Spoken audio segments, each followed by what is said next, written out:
let's have Steve Kerr set the atmosphere for us. That's what being the coach is about. It's not just about drawing up a play. And clearly I have failed at that to this point this year. We don't believe you, Steve. Even if you have more people, we don't believe you. We don't believe that it's your fault because it's not. You don't believe it either. I definitely did some eye rolling listening to Steve, but as a Warriors fan, this is like a thing with us. He'll come in like, I didn't have them ready, and we're like, oh, here we go. Like we kind of predict the quotes that are gonna come from him. Listen, it seemed like the storyline was more about Mike McCarthy and, you know, heading back to Green Bay for the first time and the homecoming and blah, blah, blah, blah, blah, blah, blah. And there were a lot of things that happened, especially in that fourth quarter, that, you know, were not the smartest. I don't think he's that guy. I think the guy that's going to bring us there is Sean Payton. So, Sean, I'm recruiting you again. I did this at Super Bowl. Live from Radio Row in Los Angeles, and I have a man with me that I hope to be calling Coach soon, but we'll get into that a little bit later. I'm just putting that out there. Yeah, I might, like, you know, maybe I incorporate, like, maybe some carvings, like some words on the side. No, you should not do that. No? Yeah, please don't do that. Little MH or BFA. Shout out, BFA. That would be cool.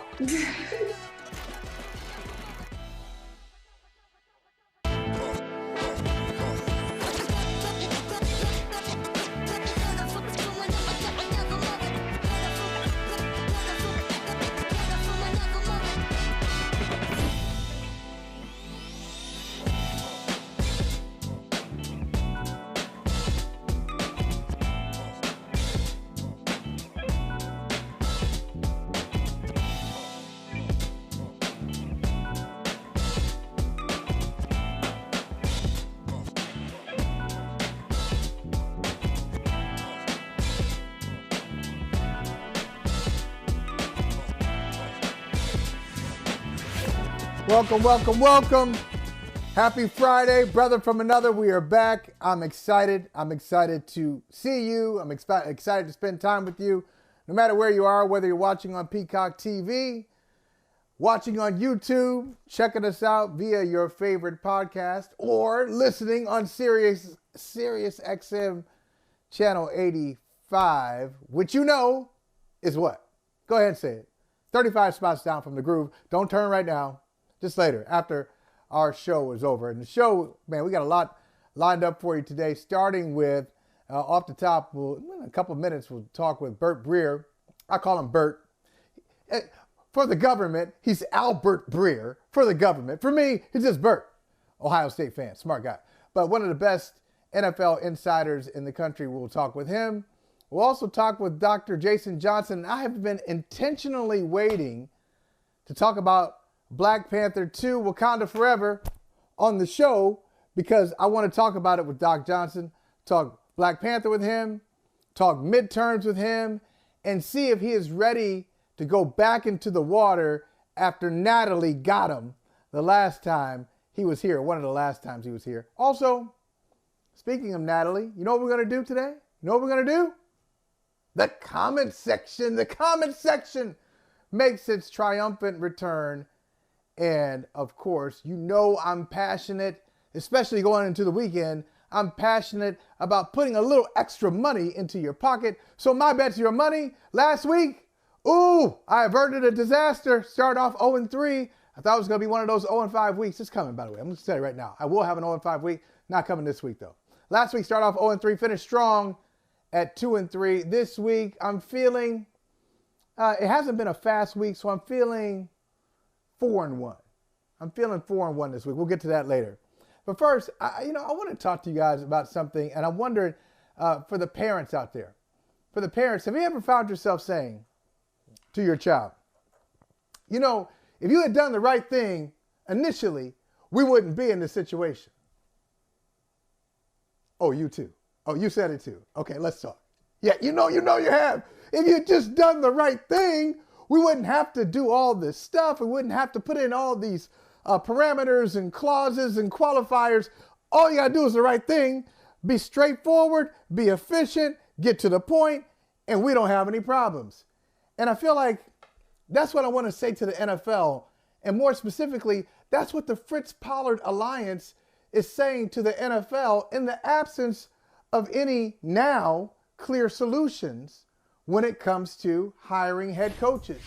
There are no clear solutions now. Fritz Pollard Alliance is looking into the hiring of Jeff Saturday to see if the proper protocols were followed.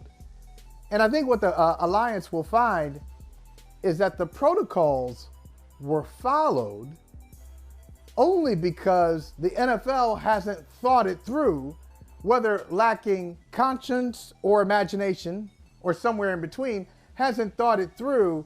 Hey, we have something called the Rooney Rule, but if somebody hires an interim coach in the middle of the season, the Rooney Rule doesn't apply. Therefore, whether they want to or not, a loophole has been created. I'm not saying Jim Irsay did this, but if he wanted to, or Jim Irsay or anybody else wanted to, let's say they got a coach you don't like, say like Matt Rule in Carolina. You know, it happened in Carolina, hired an African-American, Steve Wilkes. But let's say you don't like Matt Rule or anybody else, and you start a season knowing you're going to fire him. 2-3 games in, get out Matt Rule, bring in a Sean Payton, just for example. You can do it and bypass the Rooney Rule. So the Fritz Pollard Alliance is the watchdog in a land where there are no other watchdogs. Because we know the NFL owners do not police themselves. And if they are policing themselves, they need more beat cops on the streets because they're not doing a very good job. And I go back to my point, the parental point. If you had done the right thing in the first place, we wouldn't be in this situation, because the Fritz Pollard Alliance, for those who don't know, is named after the first black man to coach in the NFL. You know the last year he coached? Fritz Pollard? 1926. Yes. So from 1926 to 1989, the NFL had 0 black head coaches. So if you hadn't gone 63 years without hiring a black coach, we might trust you. We might give you credit for doing the right thing. So even though you had that 63-year gap, okay, maybe gave you a little bit of a pass. The Rooney Rule comes into effect. Hey, there's a Rooney Rule. We think you'll follow it. You haven't followed it. And now here we are in the Saturday situation. Now, and I say there are no easy solutions. And I'll make this point, and then we'll get into Albert Breer and talk with him and get his opinion about it. I say there are no easy solutions because let's play this out. Jeff Saturday, I believe, with no information, it's just a hunch I have, okay? I think Jeff Saturday, no matter what he does, let's say he wins one more game, so he goes 2-6 in his 8 games, or 2-7, I don't know, yeah, 8 games, 9 games, whatever it is. No, he has 8. So he goes 2-6 in his 8 games. I think he's going to get the job. But let's flip this around. Let's say he goes 8-0. Let's say Jeff Saturday goes 8-0 as the interim head coach of the Indianapolis Colts. And whether it's 2-6 or 8-0, which means he should probably have the job at 8-0, right? The job should be his. You're still going to have the Rooney Rule. Well, you'll have to go through the process, and everyone will know that they have no shot at the job. Am I here to offer solutions? No, because I don't know what the solutions are. I know what the solutions were way back. Solutions were, hey, follow the damn Rooney Rule. Do what you're supposed to do, and you probably have a representative coaching cohort. Instead, you've messed around, you've come up with excuses, you've backdoored some people, you've dropped in some people without merit, and now you got yourself a mess, and you got the Fritz Pollard Alliance. Thank God for the Fritz Pollard Alliance. Thank God for Rod Graves, the director there, for being the lone watchdog on this NFL landscape. All right, let's bring in my brother from Ohio State, a true Buckeye, even though he grew up in Massachusetts. True Buckeye, Albert Breer. And Bert, let me ask you this, like, off the top, how do you see this Colts coaching search going forward? How do you see this thing playing out? Because it is a little bit of a mess. Because as I pointed out, there's a loophole there that the NFL hasn't accounted for.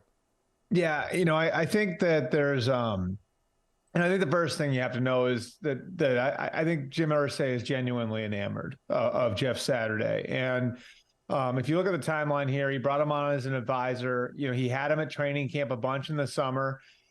He was talking to him pretty consistently. And then you look at the chain of events from benching Matt Ryan to then firing Marcus Brady.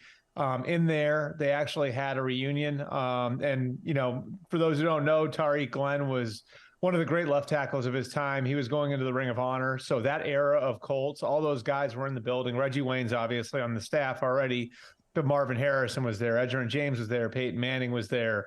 Dwight Freeney was there. And so, I think that part of this was Jim Irsay building up to the point where it was like, I really want to try this. And I think the reason he wanted to do it in the middle of the season was he wanted to do it without making a full commitment to it and saying, let's take this out for a test drive and see what it looks like before we commit to doing a 4 or 5 year deal with him to be our head coach. Now, the flip side of that is what it means for the rest of the people in the building. And Michael, as you know, an NFL player doesn't care what your 3-year plan is. An NFL player's career could end tomorrow. So an NFL player is always going to be thinking to himself, what does this mean for me today? And if there's the prospect of the whole thing turning into a dumpster fire, that could have a material effect on his career. So that's what it means for the individual players. And then for the assistant coaches, it's the same thing. Your boss gets fired. Obviously, for you, your family, you don't know where you're going to be living in 3 months. And so there's a lot on the line for a lot of people here that ties back to this experiment. And that's where I think that there was a lot of the concern over what this was going to look like and how it was going to play out. I think Jim Irsay's rooting for this to work. I think he'd like to hire Jeff Saturday as his full-time coach. Maybe it means Peyton Manning coming back into the organization next year. But either way, I think he'd like to see this work, and he'd like to see Jeff Saturday get the sort of response from the rest of the coaching staff, from the players that he got that first week through the rest of the year. And we'll see whether or not it works out. But certainly there are a lot of eyebrows raised over this. There's no question about it. And I think it's totally fair. It's going to be a fascinating experiment because we've seen this sort of thing work in baseball and basketball before. I think there's always been a perception like football, being a head coach in football is too complicated for it to work. We'll see what happens. But I can certainly understand where if you're a guy who's put 15, 20, 25 years into your career and climbing the ladder, to see something like this is like Lucy taking the football away, Right. Yeah, it really is. And I've talked with African-American coaches about this before. Going into job, what do you do when you go into a job situation knowing that the job is going to someone else? Yeah. And most of the time, those coaches say, I go anyway because that experience is good for me. I'll use it as an opportunity to grow as a coach, as an interviewer, just to see how another organization runs, get my name and face in front of this owner face to face. Which is having your name in a cycle. You know what I mean? I think a lot of those guys. One guy who didn't do that though. Once my name is circulated. Huh? Yeah. Huh? Go ahead. One guy didn't do that. His name is Brian Flores. Brian Flores stopped it. Mm-hmm. He stopped a different kind of cycle, right? And let's see what happens with him. I mean, thank God. And is it coincidence? Not really that the Steelers hired him, because if he's not hired by the Steelers, I'm wondering if he's got an assistant coaching job anywhere in the NFL. The kind of the franchise that really promoted and set the foundations for what the Rooney Rule should be and should have been, they bring in Brian Flores. And so will he be in the cycle? Will he be up for another head coaching job, or will other franchises look at him and say, nope? I think it's going to be hard for him. I think it's going to be hard for him. Yep. Like I do. Because I just think I think what's going to happen, Michael, and look, one of the things that's going to be interesting about this hiring cycle, if you look at it, the qualified names are all on defense. They really are. If you want to look at the names that have been, circulated before that, are guys who are really well respected, because there's been such a heavy emphasis on hiring offensive coaches over the last few years, you're sort of scratching a little bit for offensive coaches like Shane Steichen in Philly and Ken Dorsey in Buffalo. And then you look at the names on the defensive side, right? And I can run through them. Dan Quinn, Raheem Morris, Jonathan Gannon, D'Amico Ryans, Patrick Graham, Ija Roevero has done a great job his first year there in Denver, Wink Martindale in New York. So I think the part of the problem that Flores is going to face, and this sucks because I think he's a really good coach, but part of the problem he's going to face is it's like, is Brian Flores that much better? Would he be that much better a hire than D'Amico Ryans or Jonathan Gannon from Philly? Or like, because there are too many guys now like that are in that it's a backlog of defensive coaches. And so I think too often what happens in these situations is the same thing that happens with players. You know what I mean? Like if there's anything extra you're bringing with you, it's like, no, I'll take the guy over here where, I'm not going to have to go through some of that. And again, that's unfortunate because I think what Flores is doing is really important. You know what I mean? But I've seen it too often in all my years covering the league where it's just, if all things are equal, teams more often than not are going to take the path of least resistance. Bert, will one of those head coaching jobs be available in Las Vegas, or is Mark Davis going to say, nope, not paying John Gruden and Josh McDaniels not the coach? I don't think it's about money, Michael. Like I think he really does genuinely want to give him some runway. Now, that doesn't mean he's not responsible for what's happened. And I think the biggest mistake that they've made, him and Dave Ziegler, there is probably misjudging the roster. I think that they felt like they were close. And if you look at it, like their strategy was almost identical to what the Vikings did, with a new general manager in Kwesi Adofo-Mensah, a new head coach in Kevin O'Connell. Minnesota, the same way Vegas did, doubled down on their core and said, this isn't broken. And the Vikings did it by paying some guys who were already there and really investing in some guys who were already there. The Raiders did it by bringing in a couple 30-somethings and Devontae Adams and Chandler Jones, who are great players, but you're not signing those guys because you think you're going to be good 2 years from now. You're signing those guys because you think you're ready to win right now. And so, I think that they felt like we can win with our offense. Like Josh thought, like as an offensive coach with Derek Carr and with Devontae Adams and Hunter Renfrow and Darren Waller and Josh Jacobs, like he could score enough where they could mask some of their flaws on defense and really highlight those pass rushers and win games. And, unfortunately for them, I think they misjudged a few different things in that roster. And now it's going to take a little bit more time to dig themselves out of it. I think Mark Davis is going to give them that time. And I think that's a fair thing to do if you're Mark Davis, if you're looking for stability in your organization. But I certainly think you have to hold the guys who went in there accountable for, at the very least, maybe misjudging where the roster was.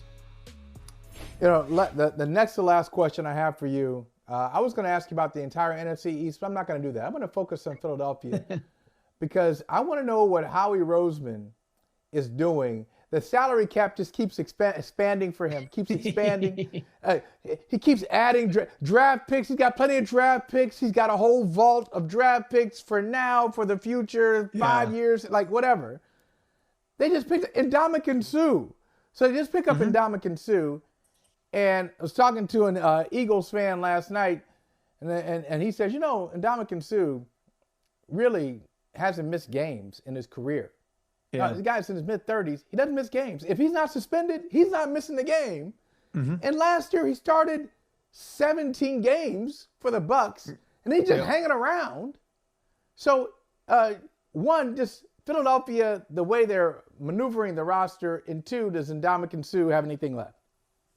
Yeah, I think he does. I think, especially on passing downs, he can bring a little value there. Obviously, Jordan Davis got hurt, so they've got something to replace there. Linval Joseph, bringing him into, I think, is sort of the run component, like where you get the run stuffer and you get the pass rusher there. You're getting both sides of those two guys.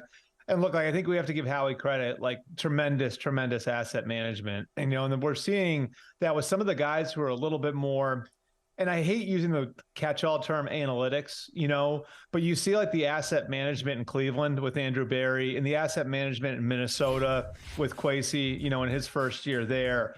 And those guys who come up on that side just have a really good grasp on how to handle draft picks, how to handle cap space, and leave themselves this sort of room to do these things later in the year.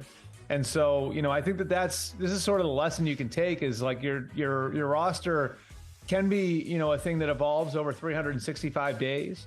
And Howie really has put the team in position to do that, because they've got a lot of guys on their roster on rookie contracts who are draft picks. They've got a lot of draft picks coming up. So if a guy's going to walk, you've got the capacity to replace him.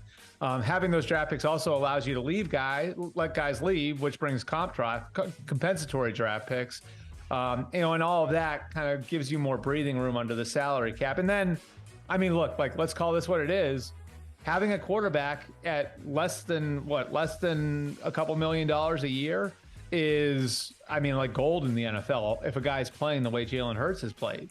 So, I think it's a combination of the same strengths that they had when they won the Super Bowl, which was strength along the lines of scrimmage. And if you look, you see Brandon Graham and Fletcher Cox and Lane Johnson and Jason Kelsey, those are guys who have been in the league for over 10 years as foundation pieces on the lines of scrimmage. They've got good young players on the lines of scrimmage as well.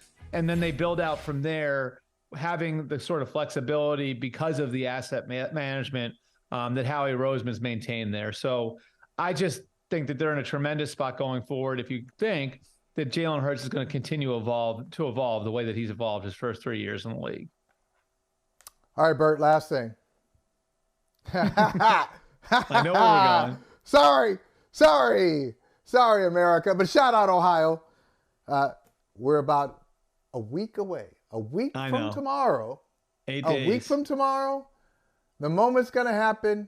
Let's talk our trash, because everybody I run into from Michigan who has no connection to Michigan State, that's friendly. That's friendly territory. Michigan State, hey, we got the same enemy. We're cool. We're cool with Sparty. I'm cool with Michigan State.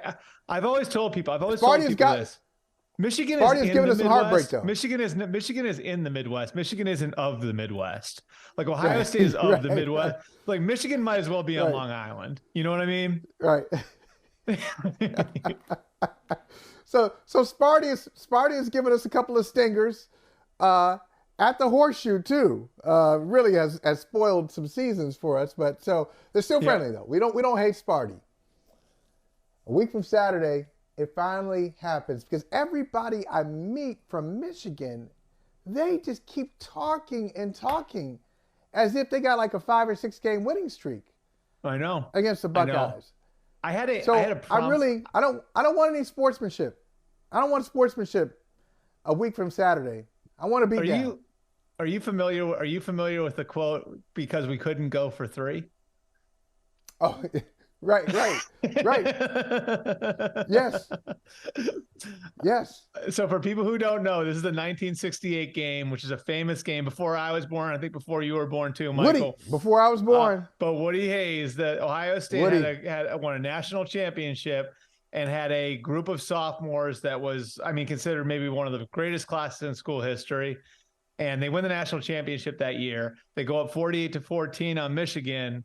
They go for 2 and win 50-14. And Woody's asked after the game, "Why'd you go for 2?" And his answer was, "Because I couldn't go for 3." I'm saying, y'all don't understand. There's been so much talked about here, so much written and documentaries. But Woody was serious. Would not buy gas in Michigan. He pushed his car across the board. There was a story behind him. Try to get to Toledo. Let me try to get to Toledo. So that school up north, that's where it all started.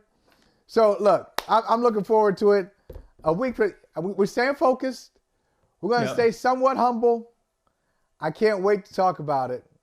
Hey, Michigan, you know what? Ohio State, a week from tomorrow. You know what the difference is? When we return to third base, we've actually got a chance of getting home. That's the difference between us and them.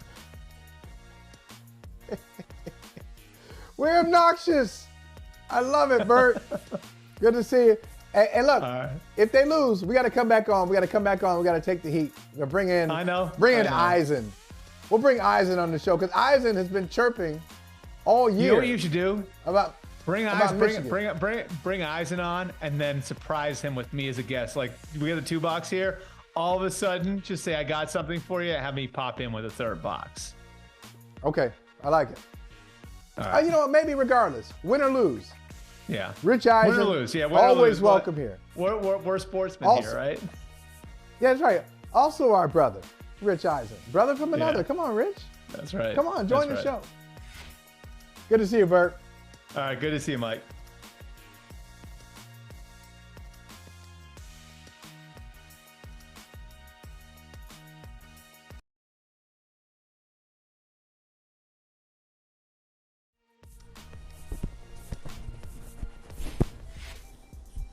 All right, welcome back to the show. As soon as I saw this headline, I said, oh, I'm so glad we have Dr. Jason Johnson coming on tomorrow because he can put all of this in context. Nancy Pelosi, we know she was the first female Speaker of the House, says she is going to step down in her role that she has held for 20 years. Now, she'll still be in the House, but just not as the Speaker. And Doc Johnson, I guess I'll start right here. You know, put this in context and what's next. Context and what's next for the Democrats. Context is the most important thing. I need everybody out there to understand that for the last 20 or so years, right, or last decade when she became Speaker and everything else like that, Nancy Pelosi has been, until Kamala Harris, the highest ranking elected woman in the history of the United States. I want you to think about that. A lot of other European allies have had women as prime ministers, women as presidents. She's the highest ranking woman that we've had running this country ever until Kamala Harris just got in office 2 years ago. So this is a very, very significant thing for someone of that level of power and that level of historical importance to step down without being pushed out. Let's be clear. Most people have to be yanked out of their jobs. It's like quarterbacks. You got to pull them off the field on their shield. No, Nancy Pelosi basically just had a victory. I mean, they only lost the House by a couple, which was a historic feat for a first-term president. And she's still saying, I'm going to step down. It is an incredibly brave move. It is a very strategic move. And it shows that regardless of the criticisms I may have had for Pelosi over the years, this is somebody who's actually a forward-thinking politician, and that's impressive. So who's the replacement? Who do you think should right should now, be the replacement? What I'm hearing is Hakeem Jeffries. We don't know for sure. We don't know. I mean, Tim Ryan was going to challenge Pelosi a couple years ago. Maybe Tim goes up against Hakeem Jeffries. All I know is that with Pelosi stepping down and James Clyburn stepping down and Steny Hoyer stepping down, the median age of the Democratic leadership in the House will drop from 82 years old, right, down to very likely in the low 50s. And that in and of itself, usually going from the 80s to the 50s is terrible if you're talking about weather. But if you're talking about political leadership, it's actually a good thing. Well, Jeffries, I know, is 52, I believe. And that would be historic as well. African-American would be the highest serving African-American in that role. Do you think just politically, because I'm wondering if some of this, you said it's strategic on Pelosi's part. Is it strategic because of some of the fighting that's happened within the Democratic Party? Is it, hey, I'm not the person to lead this party forward? Like, strategic in what way? Well, it's strategic in the first way is because now the Republicans don't have anybody they can beat on, right? For years they've said, Nancy Pelosi's terrible. Now, for the most part, that doesn't mean anything to your average independent voter. But now the Republicans have to reorient on who they hate. And if it's Hakeem Jeffries, they'll just say a bunch of racist stuff, right? But it forces your enemy to find a new target when you're no longer the person with the flag. The second thing is, because the Republicans have just taken over the House with like a narrow majority, we're still counting votes at this particular point, they may only have a 2 to maybe 5 max majority in the House. They're going to be a mess. Kevin McCarthy's not going to be able to run anything. Marjorie Taylor Greene and Jim Jordan and all those crazies, Matt Gaetz when he's not hanging out at a local high school, they're going to be the people trying to run the Republican Party, which means that Jeffries and whoever else the leadership team is, if he ends up being the minority leader, they're going to get 2 years to figure out how to do the job without being immediately thrust into leadership. The bigger thing also is it's highly likely if Pelosi is stepping down as leader, she may announce sometime in 2023 that she's also not seeking re-election in 2024, which will be huge because very likely you will have a person of color, certainly a woman, stepping into her seat once she's gone. All right, now look, let's be honest. We always talk about voting in midterms. You know, presidential elections, the turnout is much greater than it is in midterms for the most part. And so we get into this thing where we start, shaming people, guilting people about, hey, voting, you need to be a part of the political process. Although some people say, look, nobody said anything that resonated with me. Nobody said anything that really touched my life. So I say all that lead up to this question. What does it mean for the everyday person listening to us right now, watching us right now? What does it mean to them that Republicans have control of the House and that Democrats have control of the Senate?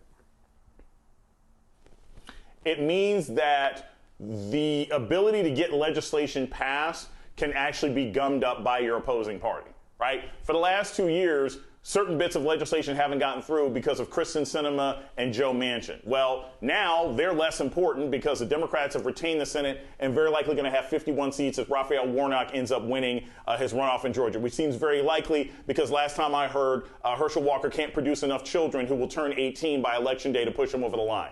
The other important thing to remember is that the Republicans will now be able to get on television a lot more, express a lot more of their crazy. It will disappoint more voters. And lastly, and I got to point this out, these midterms showed a ridiculous level of turnout from Gen Z. Shout out to my students at Morgan State, many of whom voted after I brought in somebody to register them. Young people all over the country were the largest percentage of the turnout in places like Michigan and Arizona and California than we've seen in like 50 years. So it says if you want to make fun of voting, you just got embarrassed by a bunch of teenagers who decided that their future is a lot more important than grumpy adults on TV. Oh, I love it. I love it. I love it. I love when young people defy all the cliches and all the lazy narratives about, these kids. Anytime you start a sentence with, these kids are never, if they're not, especially if they're not your own kids. Now, if they're your own kids, yes, start a sentence that way. But if they just happen to be, 30, 40 years younger than you, you start talking like that, okay, tune you out. Now, Doc, I'm not saying this conversation has not been fun. But I have intentionally not talked about Black Panther this week. I've intentionally, I love you're a brilliant writer. I haven't read anything that you may have written. I haven't listened to anything that you may have said on it. So I want it fresh. Here we go. You saw it, I saw it. What did you think? Mr. Holley, I've seen it twice. I saw it last week. I saw it again this week with a friend of mine who hadn't seen it before. I have said nothing. This is a brother from another exclusive. I have said nothing on Twitter, Instagram. I've said nothing publicly about Wakanda Forever. I just want everybody to know this. This is an exclusive, okay? Fresh. I thought the movie was more necessary than entertaining.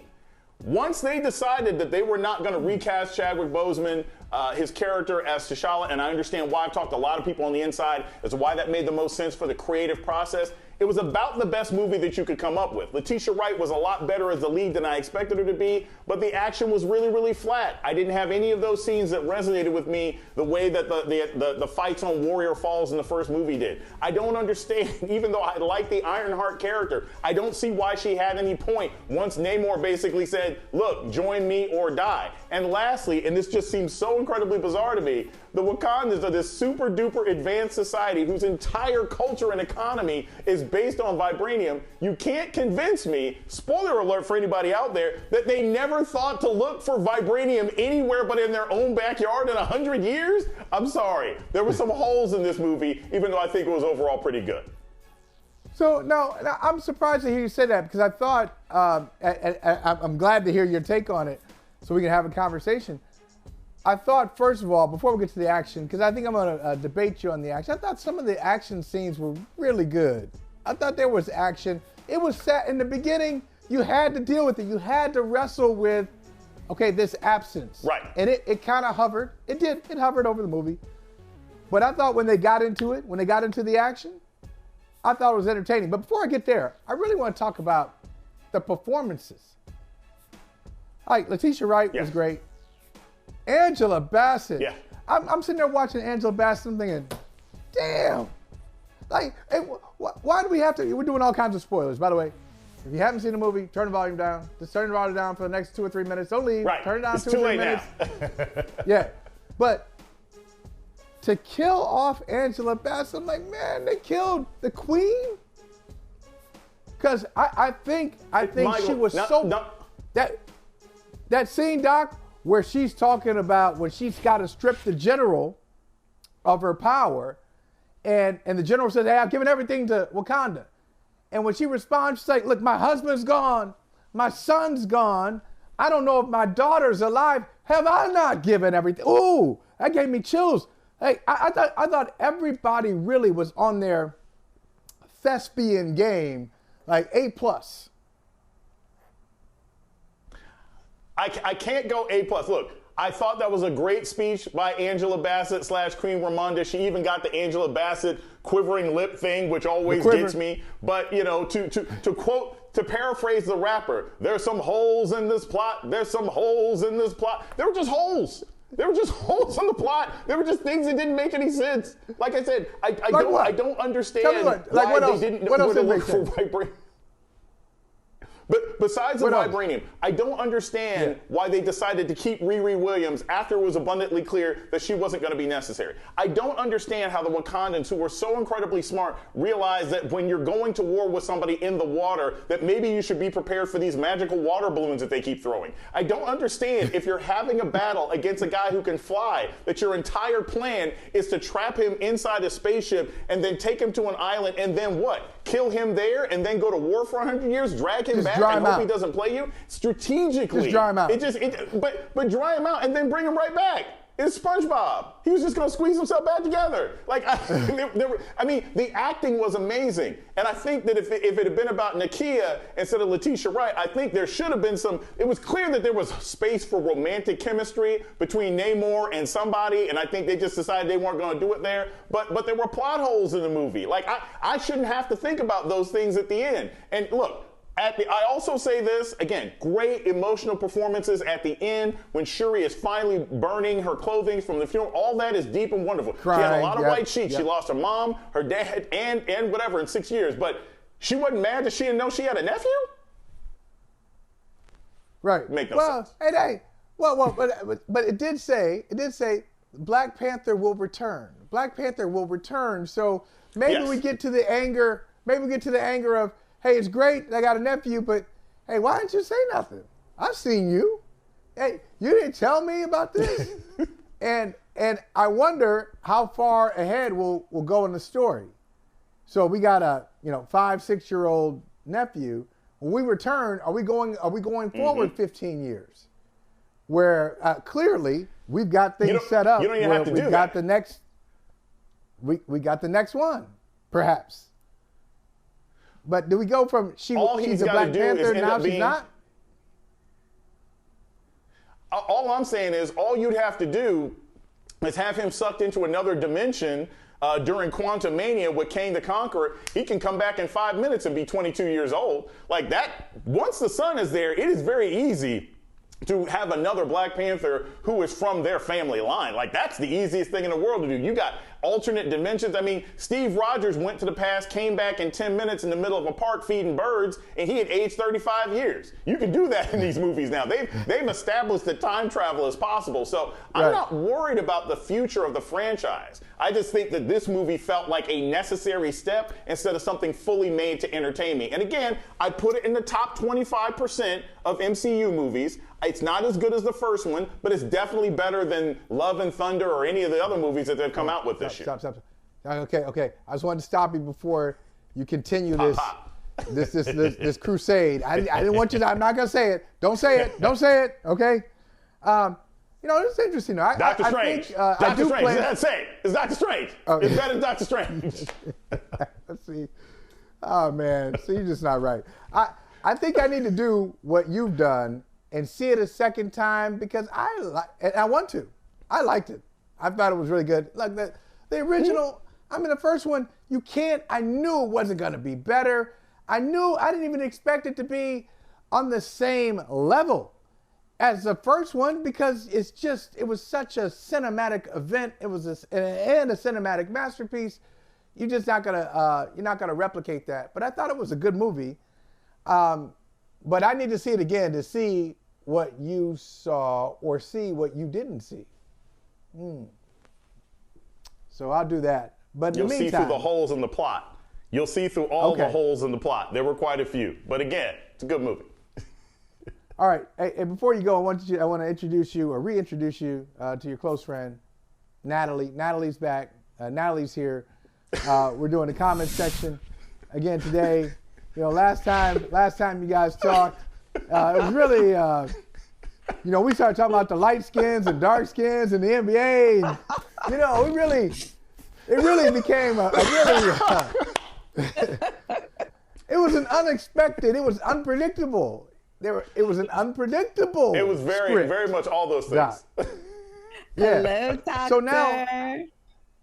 So now, but then she didn't. But I love the part she said after she went at you a couple times. She said, "You know, my mom really loves you, though. My mom loves watching you. She loves watching you and listening to you." Doc, do you have anything to say about the? No, go ahead. You go. I have nothing negative that I can say about Natalie right now that is any worse than the record of her favorite team. This would be kicking someone while they're down. Not just down emotionally, but down in the rankings, down out of the playoffs. So why would I be that petty? I could not be that petty under any circumstances. So no. I have nothing but supportive things to say for, you know, somebody who might be 8th or 9th on the extension of the Mount Rushmore of basketball if they wanted to add that much space. We'd probably have to climb into the playoffs first, but, you know, we'll see how that works out. Okay, well, I'm sure you don't want to revisit that conversation because, first of all, Mount Rushmore and Pantheon are two different definitions, and you just somehow made it into one thing. But anyway, we'll move on from that. I'm happy to see you. I'm not concerned about my Warriors to the extent that they won't be making the playoffs, okay? Like, let's be serious. You can be petty. I'm the queen of petty, so trust me, I don't take offense to it, doctor. Natalie, did you see Black Panther? I said this before with Michael. I did see it. Did you like it?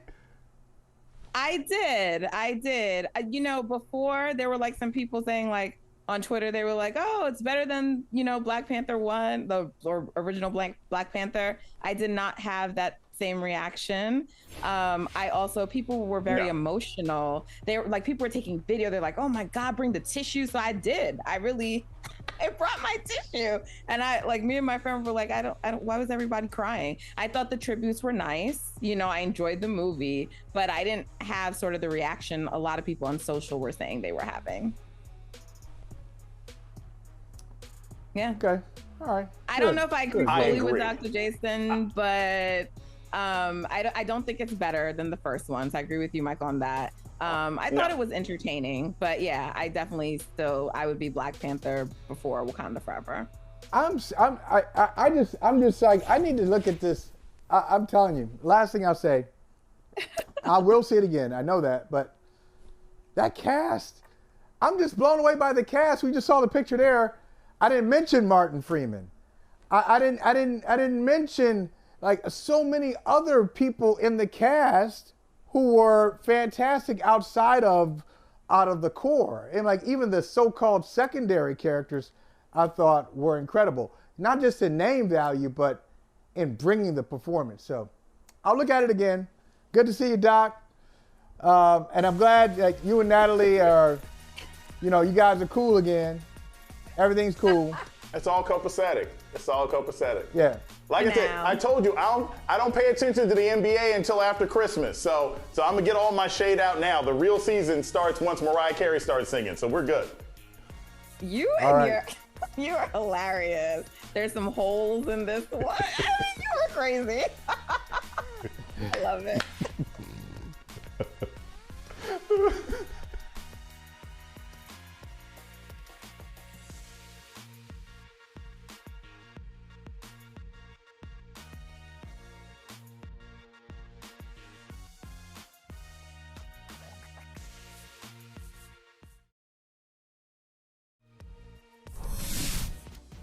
Oh, I couldn't be more excited to see the money. I'm passionate about putting a little extra money in your pocket on the season. Look at that record, 25-18-2. My bet's your money. Let's do this thing. Panthers at the Ravens.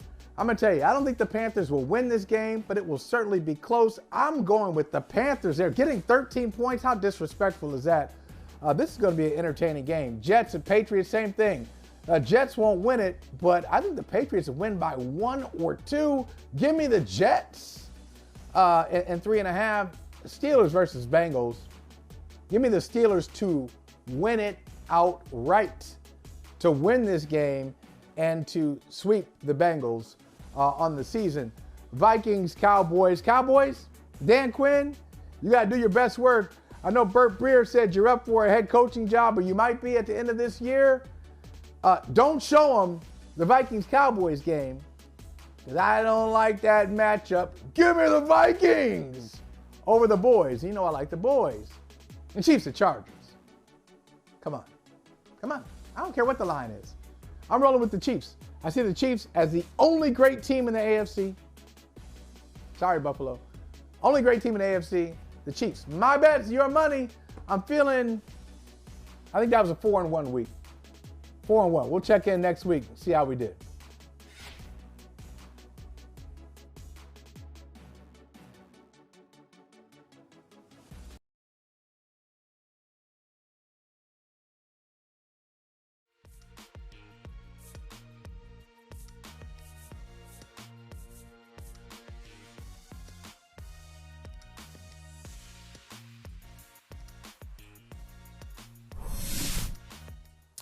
I don't even know, Natalie. I don't know the last time we did the comment section.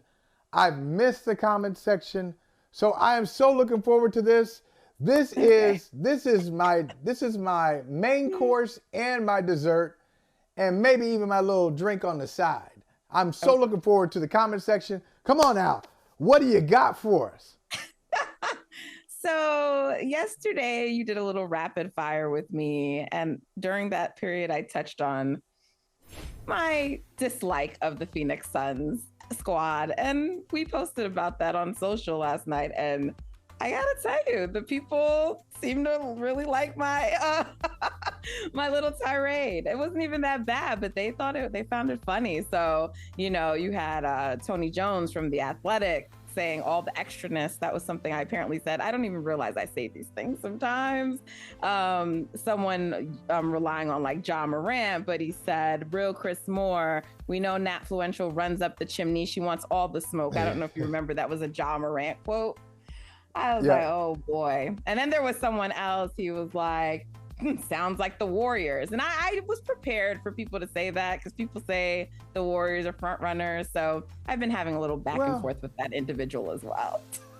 So you gotta know this is coming. You gotta know this is coming for the Warriors. And the Phoenix Suns, you're gonna have you'll probably have 4 or 5 feed items in the next 2 or 3 months where you'll say, this team, fill in the blank, is unlikable. Suns, might be the Mavericks, it's going to be the Grizzlies. You know the Grizzlies are going to say some stuff because they've been waiting. They've been waiting for the Warriors. Because the Warriors, I hate them too. Well, listen. Both of them, the Suns and the Grizzlies, just like them both. Well, you say do the Warriors have anyone, just let's be fair here, do the Warriors have anyone as unlikable? I mean, do the Suns have anybody as unlikable as Draymond? Draymond's annoying, right? You love him. He's an acquired taste. You know, he's not everyone's cup of tea. Yeah, he's yours. Yeah, you'd hate him. If he didn't play for the Warriors, you'd hate him. So I don't think the Suns have anybody like that. Okay, see, there it is. See, that's always the response. Always what the else? response. What else were people talking about? All right, so we put up a couple of polls based on some of the conversations we had this week. So we'll start with the one for the NBA. We talked about who are the early season candidates for MVP. So we asked about Steph, Giannis, Luka, or Tatum, and then we also asked folks to like write in other candidates if they thought it was someone else. So people were quite offended that we had Stephen Curry even in the poll. They said we were casuals. They said the team is under 500. So look, it comes into that it comes into that whole debate, right? Like about whether should your stats really drive things, or, you know, team record and wins and how much that should weigh in. So people are going hard on us about that. Well, I'm shocked that 32% that 32% like Steph. It's tied with Giannis. It was quite shocking. He's great. He's a great player, but come on, you can't. You're the MVP of the league, and your team hasn't won a game on the road. You're 6-9. Not his fault though, but I hear you. Yeah, I can't do that. Now Giannis makes perfect sense. Jason Tatum a little low, best record in the NBA and 15%. Maybe they're just not keeping up with the Celtics. And Donovan Mitchell. Oh, you saw it? Sorry. Oh, poll is up. So we're that's good. So people should go vote. And where can they find it? Oh, just go right to our YouTube channel. It's there with everything. So you'll see it right in the feed with all the other videos. You can vote on this one and the next one we're going to talk about. But you saw the comment about Donovan Mitchell, right? A dark horse candidate. What do you think about that? Yeah, next. That's what I think about it. Come on. Okay, got it. Okay, same reaction. Nice. Okay. Okay, yeah. Come on. All right, so then we did a It's fine. He's fine. So Vinny came on earlier this week and declared that Justin Jefferson is the best wide receiver in the NFL. So we did a poll for that, and we put up Jefferson, Tyreek, Diggs, and Devontae, and some people really thought we were having a very prisoner of the moment reaction to Jefferson. One catch, sure. And, you know, so there was a lot of that. People were very upset we didn't include Cooper Kupp, and I just want to let the people know he was not a part of the poll simply because he got injured, not because we don't think he's deserving of being on this list. So yeah, a lot of engagement. You can see Jefferson is not leading the poll. Tyreek is. Yeah, it's one of those, as I said to Vinny, it's one of those things that's not really sustainable. So best wide receiver in the NFL, you have that title. That title does not last you for a year. Like, best quarterback in the league, sorry. You know, Patrick Mahomes has had it for a while. And if you're the best quarterback in the league, we know. We'll come back in the next season, and you're still going to have your title. Wide receiver, not so much. I think Tyreek Hill is a great choice. Justin Jefferson is not prisoner of the moment. The moment was great. But look at Justin Jefferson's career. Right. You know, his career backs it up. Natalie, your first comment section, certainly not your last. Thank you so much, and enjoy your weekend. Thanks for hanging out with us. Of course.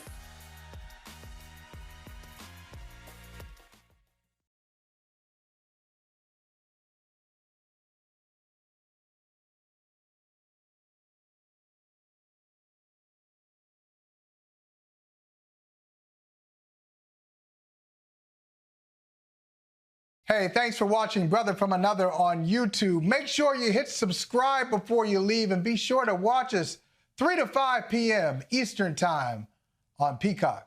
Appreciate you.